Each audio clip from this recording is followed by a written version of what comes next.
quiero hacer la primera pregunta. Pongámonos colorados de una vez, Gerardo. Sí, de una ¿Qué vez. pasó? ¿Usted por qué salió de la Agencia Nacional si usted estaba liderando esa entrega de tierras? Yo creo que hay unas diferencias con la ministra fundamentalmente en ese tema, en cuanto a las cifras primero, pero más allá de eso yo creo que había una... se comenzó a decir con mucho tiempo que iba a ser ministro, y eso a nadie le gusta estando en el cargo, ¿cierto? Sí. Y bueno, al fin y al cabo, pues ya se terminó el tiempo en la agencia, fueron 16 meses, donde pudimos hacer una labor importante de entrega de tierras y de formalización de tierras. Gerardo, ¿cuál es su balance? Qué pena me da. Mi balance es lo siguiente. Voy a poner el comparativo primero para partir de ese comparativo. Entre los 2 años del gobierno, los últimos 2 años de Santos, que se firmó el acuerdo de paz, y los 4 de Duque, compraron 17.000 hectáreas. Nosotros entregamos 270.000 hectáreas. Una hectárea son 10.000 metros cuadrados, eso es como cancha y media de fútbol. Bogotá tiene 42.000 hectáreas. Nosotros entregamos 270.000 hectáreas. Y formalizamos en títulos 1.700.000. Eso es parte del compromiso adquirido en el acuerdo de paz. Más allá del acuerdo de paz, muchas veces tenemos el referente por el acuerdo de ese, ¿cierto? Colombia tiene 114 millones de hectáreas, es la extensión de Colombia. Y el acuerdo de paz firmado en el 2016 establece que le entregaran 3 millones de hectáreas, de 114, 3 millones de hectáreas a campesinos que no tienen tierra. En esto llevamos más de 60 años. Bueno, nosotros logramos entregar 270.000. ¿Qué ejecutamos? 1.300.000. Esos son casi 1.300.000. Bueno, no sé cuánto es en dólares, creo que es más de 500 millones de dólares, ¿cierto? 520.000. 520 millones de dólares en un año. Entonces, en tierras hicimos eso. Eso en entrega de tierra nueva, para decirlo de alguna manera, 270.000 y 1.700.000. La meta en el primer caso son 3 millones, el acuerdo de paz. Ahí hicimos 270.000. Y 7 millones en formalización. Hicimos 1.700.000. Formalización es la gente que está sobre la tierra, que lleva años ahí, pero no tiene el título y le está pidiendo el título al Estado. Gerardo, esas cifras son muy buenas comparadas con los 6 años anteriores, pero son distantes de la meta del gobierno nacional, muy distantes. Completamente, José. Sí, ese también es un reclamo del presidente, en el sentido de decir, mire, necesitábamos mínimo en este gobierno, mínimo entregar 1.500.000. El acuerdo de paz vence en este gobierno y otro más. Entonces el presidente nos decía, cumplamos con la mitad por lo menos, cumplamos con la mitad, 1.500.000. Tendríamos que comprar en lo que queda 500.000 al año. Más que comprar es adquirir. ¿Por qué digo adquirir? ¿Cuál es la diferencia entre comprar y adquirir? Porque es que es conseguir la tierra o porque se la donaron o porque la compraron con recursos de cooperación o porque la recuperaste en procesos agrarios que tiene capacidad la agencia y facultades para hacerlo. Hay 3 formas de meterle a esa fuente. No todo hay que comprarlo, ¿cierto? No todo hay que comprarlo. Gerardo, nosotros estábamos hablando ahora acerca de la ejecución del presupuesto nacional de diferentes ministerios. En esa ejecución, mientras usted fue director de la Agencia Nacional de Tierras, ¿cómo fue la ejecución del presupuesto? O sea, ¿se logró avanzar? ¿Y cómo usted la ve ahora bajo la nueva dirección? Bueno, yo no recuerdo aquí el porcentaje, pero le voy a decir lo siguiente. Nosotros teníamos de presupuesto, cuando empezamos en el año 2022, 300.000 millones de pesos. Y luego pasamos a 1 billón. El gobierno puso 1 billón más. Y luego al final del gobierno del 2023 nos pusieron 800.000 millones de pesos. Nosotros ejecutamos 1.300.000.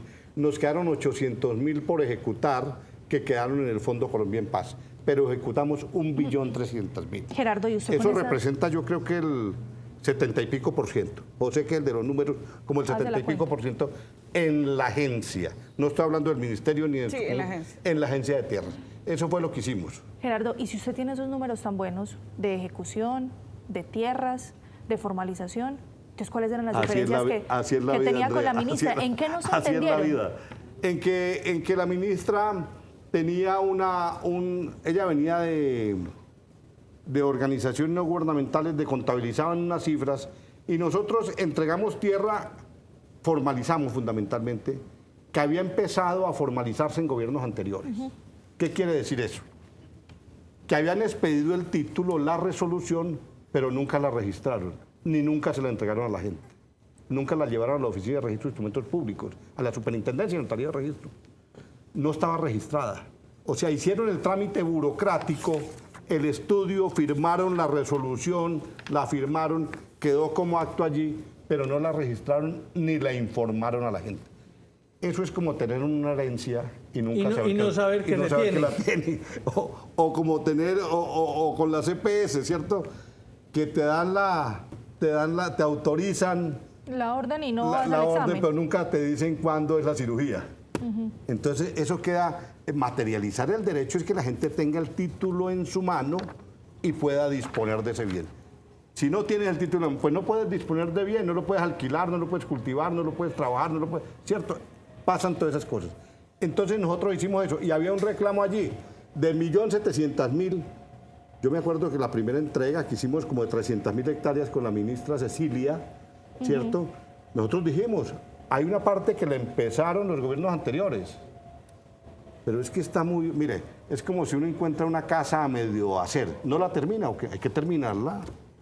O una vía a medio hacer, en la mitad, pues hay que terminarla. O un puente, entonces no lo termina, hay que terminarlo. Nosotros encontramos títulos ahí guardados y órdenes judiciales desde el 2009 que no habían sido entregados. Y los entregamos y lo contabilizamos en parte de mi gestión, en la parte de la gestión.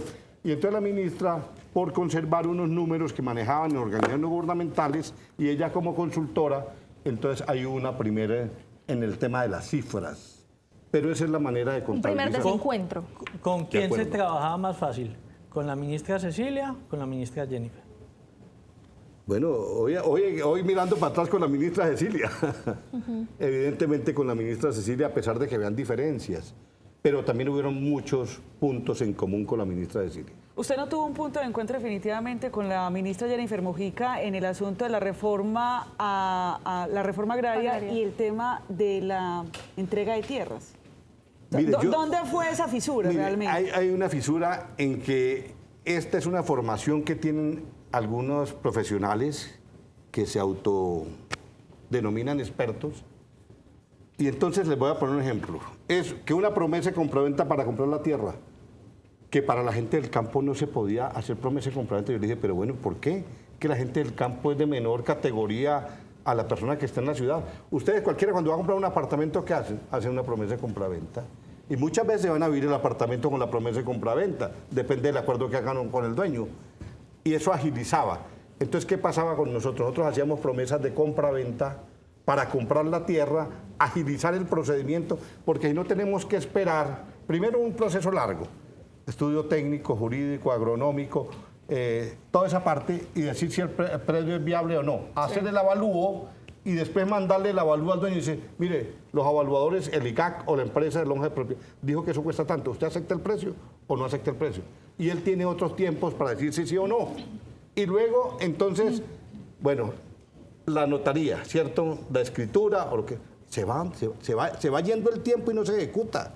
Nosotros decíamos, paguemos con promesa de compraventa una parte, el 50% del predio. ¿Qué garantía hay? Que nos entregan la tierra. ¿Qué garantía? Pues los campesinos empiezan a trabajar esa tierra y nosotros seguimos con el procedimiento. Luego la escritura y luego el registro. Ahí se pueden demorar 3 meses. Entonces, ¿para qué demorar eso? No tiene sentido. Hay que hacerlo. Pero a la gente del campo le dice que no puede la promesa de compraventa. Es el criterio que tenían en la agencia. Que no se puede, miren que cuando llegué habían cosas como esta, que a los reincorporados de la FARC no se les podía entregar tierra porque no estaban en un programa especial, en un COMPES. Yo les dije, hombre, pero si están en la Constitución, si están en la ley, si están en acuerdos internacionales, pero la interpretación que tenían estos abogados era que no se podía hacer. No están de acuerdo en que hagamos la medición del predio satelitalmente. Eso es del pasado, eso es del siglo pasado. Si Colombia no avanza en los métodos satelitales, ¿cierto? No va a ser nunca reforma Pero agraria. ¿qué argumento hay para rechazar, por ejemplo, ese método de medición que está implementado en todo últimamente? Que dicen que no son exactos. Dicen que no es exacto. Entonces, hay una tolerancia, ¿cierto? 1 metro en un apartamento en Medellín cuesta. 2 metros hace la diferencia de un apartamento. Pero 2 metros, 1 hectárea, en 100 hectáreas, en 1000 hectáreas, no hace la diferencia. ¿Qué es el margen de error? Hay un margen de error, exactamente, en lo satelital. Pero hoy los satélites, ustedes ven una bola de fútbol en un partido para arriba y para abajo y la ve exacta. Los satélites te pueden medir a 3 metros, 50 centímetros y 5 centímetros. Te dicen si la persona tiene camisa roja, tiene camisa azul o tiene camisa verde. Ves la bola de fútbol perfectamente, ¿cierto? En una cancha de fútbol. Y ves cuando un deportista, un futbolista dispara el balón y te dicen a cuántos metros metió el gol. Pero entonces te van a decir, no, en el campo no es exacto, no es preciso, porque puede haber mucha nubosidad, mejor dicho, hay miles de justificaciones. Lo que hay hoy en los protocolos y en esas normativas es para que no se haga. Gerardo, Para que no se haga la reforma agraria. le entiendo entonces que bajo su criterio y lo que nos acaba de decir es que entonces la ministra Jennifer Mojica está complicando, digamos, esa Miren, les voy a decir lo entrega de siguiente. La semana pasada dictaron esta resolución, ¿cierto? Y es una resolución que establece otra vez un estudio técnico, un estudio jurídico y un estudio agronómico. Les voy a poner un ejemplo. En la Fuerza Aérea Colombiana nos dijeron la primera vez que fuimos allá fuimos a ver unos predios, porque ellos nos pueden mostrar en el satélite que ellos tienen contratado. Sí. Vimos 40 predios, descartamos 20 porque estaban completamente inundados. Pues aquí nos vamos a ir en comisión para allá, viáticos, transporte, seguridad, ¿a qué? Si eso se puede ver en un satélite, ¿cierto? Entonces, pero esta resolución vuelve a eso. Te preguntan cosas, 50 formatos más incluyen, que para cuidar el corazón de la reforma agraria, 50 formatos más. Volvemos a los viejos modelos, 50. Se desestima la información que ya hay. ¿Para qué le vas a pedir la cédula de ciudadanía a una persona que ofrece las tierras si tú tienes que cruzar la información con la registraduría? ¿Para qué le pides? Si tienes la superintendencia, ahí tienes las escrituras o el certificado de libertad y tradición. Una de las banderas de Gustavo Petro de la reforma agraria que usted menciona, ¿le quieren al interior del gobierno dinamitar la reforma agraria a Gustavo Petro? Enemigos internos que él ha dicho. Él ha dicho que eso es como un elefante que todos los días se levanta a empujar un elefante, la inercia estatal. Mire, esta era la única reforma que no tenía opositores. Hasta el presidente de Fedegan, José Félix Laforí, está de acuerdo con esta reforma agraria, hay que hacerlo. Ellos dicen hay que hacerla, porque ellos tienen que hacer la reconversión del campo. Estuvieron con nosotros trabajando todo un año, de manera muy animada y armónica y de manera respetuosa. Yo fui a más de 30 reuniones donde ellos convocaban ganaderos en Puerto Berrío, en Soledad Atlántico, en Córdoba, en Manizales, en Montería, en toda la parte en el Caribe, donde tiene tanta influencia la ganadería. Y siempre fueron reuniones y las preguntas de ellos eran sencillas. Eran, mire, ¿en cuánto tiempo nos van a pagar? En una sola transferencia. ¿Cierto? ¿A quién van a traer a vivir ahí? Pues a personas del mismo municipio, era la respuesta. El impuesto por ganancia ocasional, ¿lo van a cobrar? No se va a cobrar. Entonces, era fundamental. Claro, pero son preguntas normales.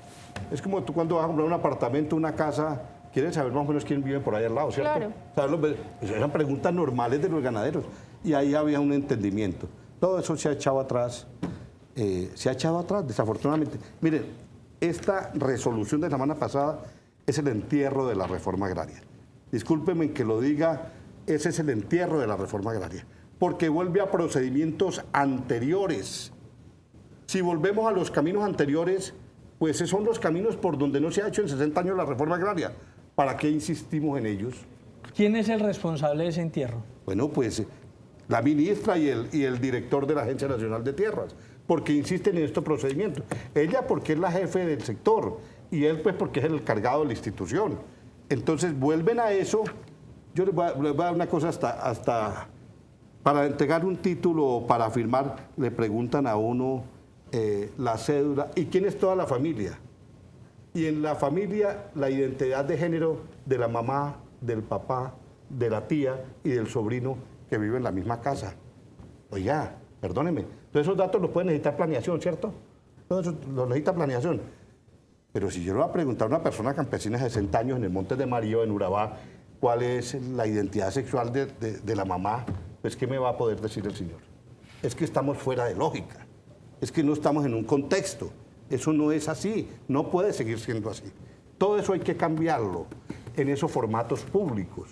Gerardo, no tiene razón de ser. Mientras usted fue director, ¿cuántos procesos logró destrabar? Vámonos solamente para el caso de Antioquia, porque pues a nivel nacional de pronto queda más grande el dato, pero a nivel de Antioquia, ¿cuántos procesos usted logró destrabar? Que decía usted, esto lleva aquí 20 años, esto lleva aquí 10 años, 30 años quizás. Yo, si mal no recuerdo, eran cerca de 20.000 procesos. ¿Solo en Antioquia? Sí, ahí que están desde... ¿Que databan de qué año, más o menos? De 1960 hacia acá, 1960. Hay una bodega de 4 pisos en Bogotá, en la Avenida Las Américas, le llamamos allá pues, que tiene 4 pisos completos.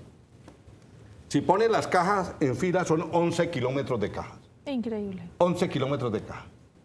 Y cada caja de esas representa una familia, un campesino, un negro, un indígena. Eso es lo que representa esas familias. Órdenes de jueces desde hace 10 años sin cumplir, ¿cierto? Entonces, ¿nosotros qué hicimos? Siendo pragmáticos, es que hay que tener sentido común para gobernar. Déjeme decirles una cosa, en la Feria del Libro encontramos un libro que se llama La idiotez de lo perfecto. Qué buen título. La idiotez de lo perfecto. Queremos todo perfecto y resulta que eso no va a ser así. No va a ser así. La vida es el sentido común de las cosas. En eso nos ganan otros países desarrollados porque tienen sentido común. ¿Cierto? No ponemos a decir que aquí lo perfecto es esto porque hay que averiguar el género de toda la familia para poder entregarle un título. Cuando un campesino lleva 20 años, ha vivido eso y está esperando el título. En Antioquia cerca de 20.000, ¿qué hicimos nosotros? Dijimos, mire, vea, identificamos esos, eran 83.000 expedientes aproximadamente a nivel nacional, en cajas.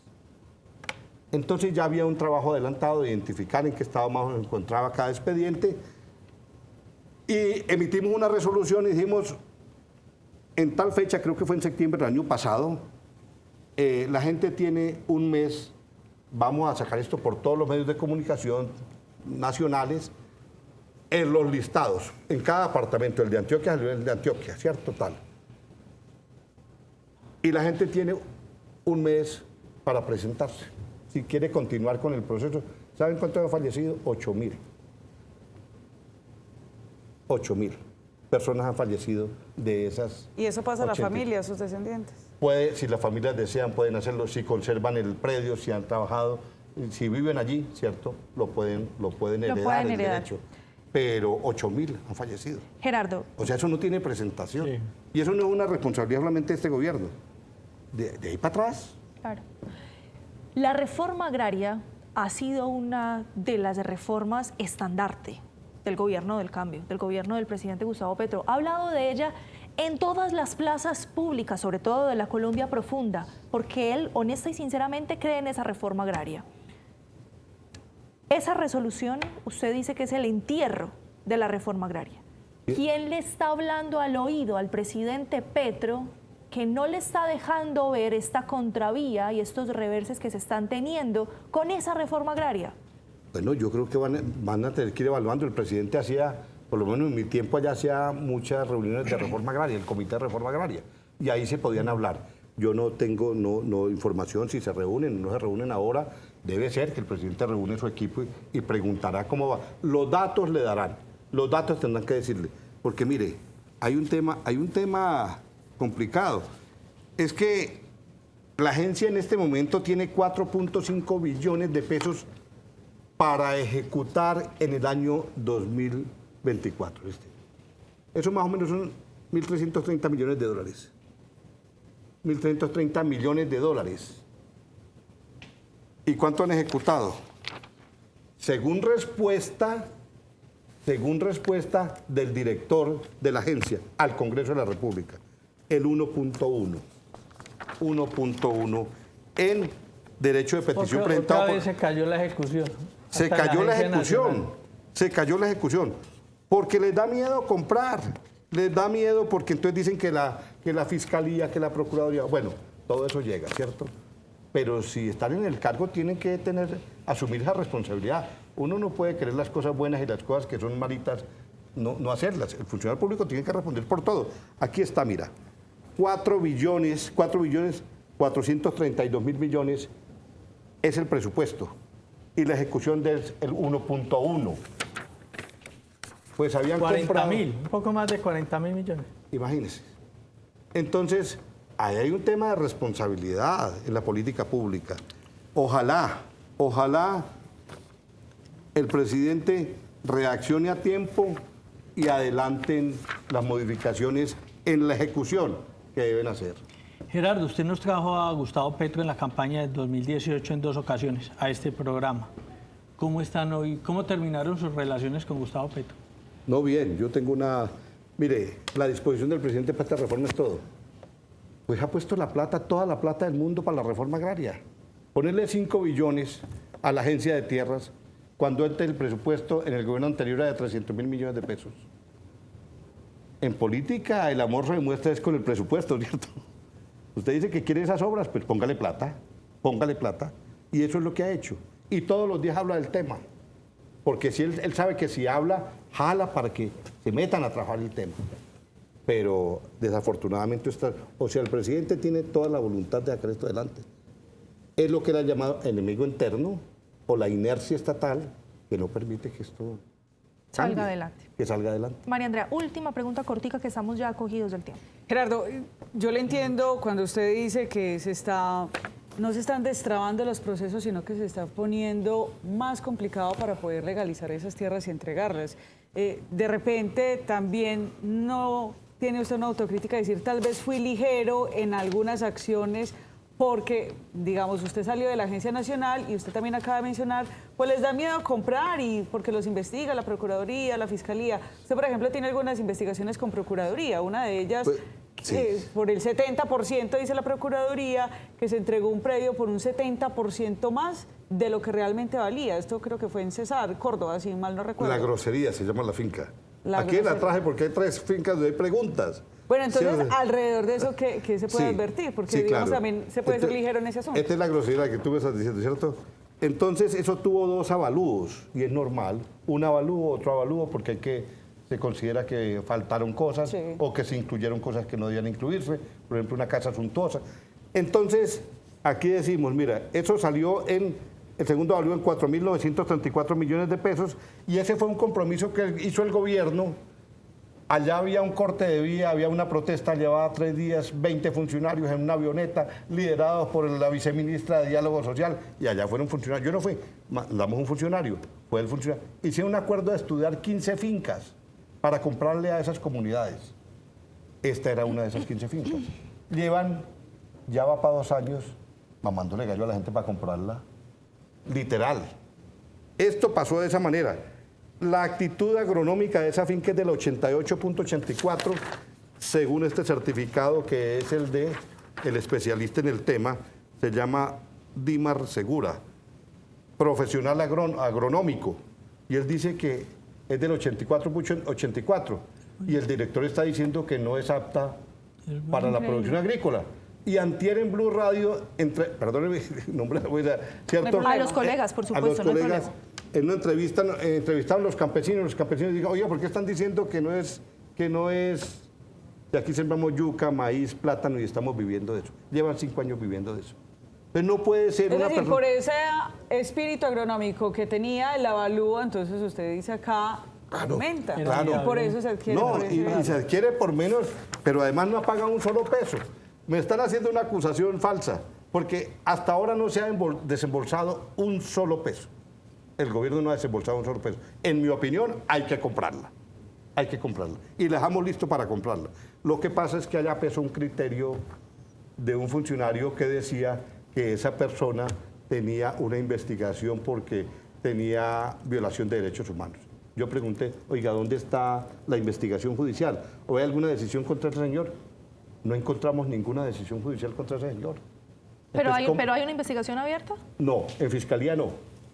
en fiscalía. Hasta que yo estuve allá en febrero no había. Había una denuncia de una organización no gubernamental, pero ese no puede ser el rasero. Yo he sido organizaciones gubernamentales y estoy en una organización gubernamental nuevamente, en la fundación, pero sé que eso no basta.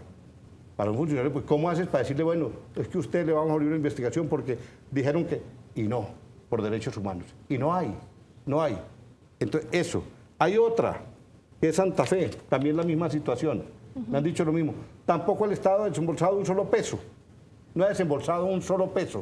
O sea, que a usted En lo mi opinión, sacaron hay que- por sospecha, pues. No, estos fueron argumentos que luego han tratado de montar, pero para tapar su baja ejecución. En mi opinión es esa. Están tratando de distraer el tema principal. El tema principal es que no han ejecutado y el tema principal es que no han comprado tierra. Gerardo Vega, exdirector de la Agencia Nacional de Tierras, gracias por aceptar nuestra invitación y por hablarnos y darnos la cara de lo que pasó, de lo que está pasando y de lo que podría pasar. Y ojalá se salve la reforma agraria. Habrá que ver qué va a pasar. Gracias por aceptarnos la invitación, Gerardo. Gracias a ustedes. Ahora estoy en la Fundación nuevamente Forzando Futuros como abogado de restitución de tierra. Muchas gracias.